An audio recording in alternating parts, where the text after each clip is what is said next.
मुझसे ऐसे तथा क्यों जुलूम किया मेरे ऊपर, इसने मुसाफिर में मेरे पैर पर पूरा सारा बोरी ले जाके मेरा एक जगह में पून डाल के मारते, मुझे तो सुकून मिलता। आज तो मुझे सुकून बिल्कुल नहीं मिल रहा।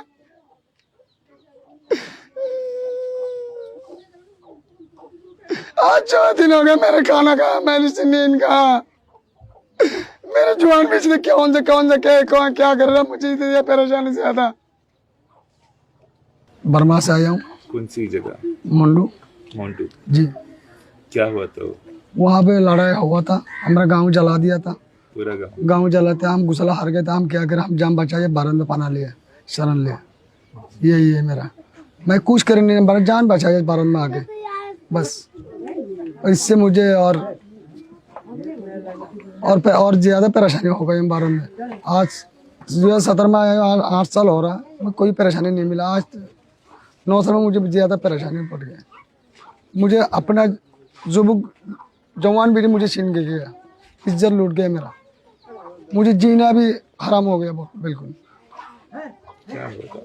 बिल्कुल मुझे जीने बिल्कुल हराम। मुझे मेरे को ले जाकर मार देता, मेरे को बेटी को रख देता।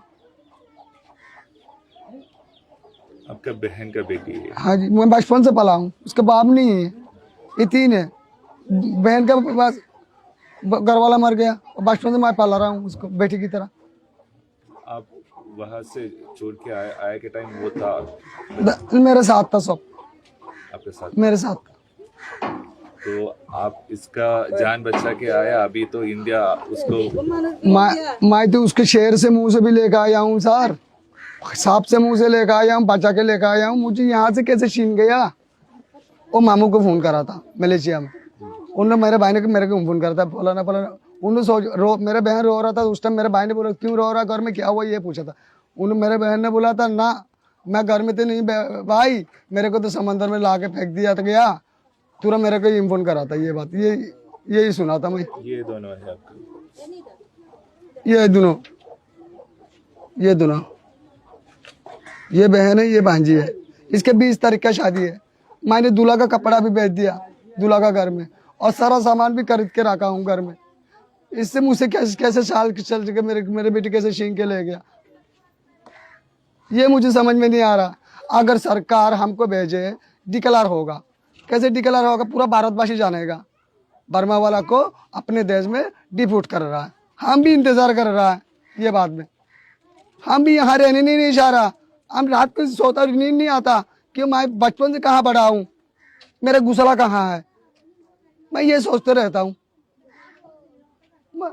जैसे बांग्लादेशी सरकार ने ऐलान करा, बांग्लादेशी को पकड़ो अपने देश को भेज दो, उसके बाद देश है, ठीक है मानता हूँ। मेरे कहाँ भेजेगा अभी, मेरे देश को देखो अभी हालत, कौन सा हालत है। अपने वहाँ 2-3 वहाँ पर 2 भाषा था, वो भी अपने घर छोड़ के इस साइड में रहा, मेरे को कहाँ भेजेगा। मेरे को अगर भेजना हो तो भेजने कहाँ, वहाँ भेजे, कहाँ भेजेगा, आग में भेजेगा, एक जगह में ले जाएगा, सारा बुक मांग फेंक दो, आप परेशानी हो गए। मैं यही जानता हूँ, मुझसे एक ही छीन के कैसे ले गया।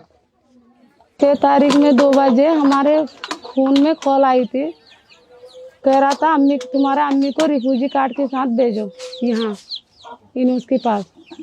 तो मैंने अम्मी को भेज दिया। मैंने बोला आपको बुला रही है हमारे जिम्मेदार, तो रिफ्यूजी कार्ड लेकर साथ जाओ।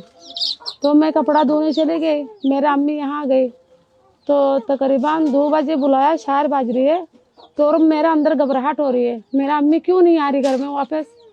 तो मैंने फोन किया जिम्मेदार के पास, अम्मी कहाँ है। उसने बोला तुम्हारा अम्मी को बदरपुर थाना में लेके गया। मैंने बोला क्यों, मेरे को साथ क्यों नहीं भेजा, मेरा अम्मी को हिंदी बोलना नहीं आता है। तो उसने बोला कोई दिक्कत नहीं होगी, आ जाएगी।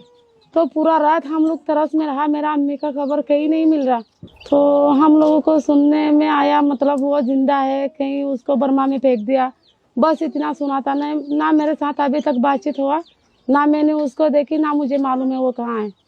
हम लोग अगर कोई जिम्मेदार बुलाती है ना, इसलिए भेजाती क्योंकि हम लोग UN ऑफिसर वालों के कदमों के नीचे चलती, उनकी बात के इशारा से चलती, इसलिए भेजाया। क्योंकि रिफ्यूजी कार्ड हाथ में लेकर भेजाने के लिए बोला, कोई फैसला होगा, कोई काम होगा, इसलिए भेजाया अम्मी को। I couldn't believe it when I hear it, and I hope what I heard was wrong. It needs confirming. And I heard it from a Rohingya refugee. They put them in the ocean. when they came within a mile or two of the shore, they put them in an ocean with the life jacket around them, men, women, and children. And mercifully, they swam to the shore because Rohingyas are good swimmers. And then there they were intercepted by some police force or something. Mercifully, I think nobody died. But would anybody in India care if anybody died in pushing them back in this barbaric fashion? I don't think so. India has become Indian government, become a truly barbaric government, uncivilized, uncouth, and barbaric. What joy can you get out of hammering people like this in this difficult situation? What joy can we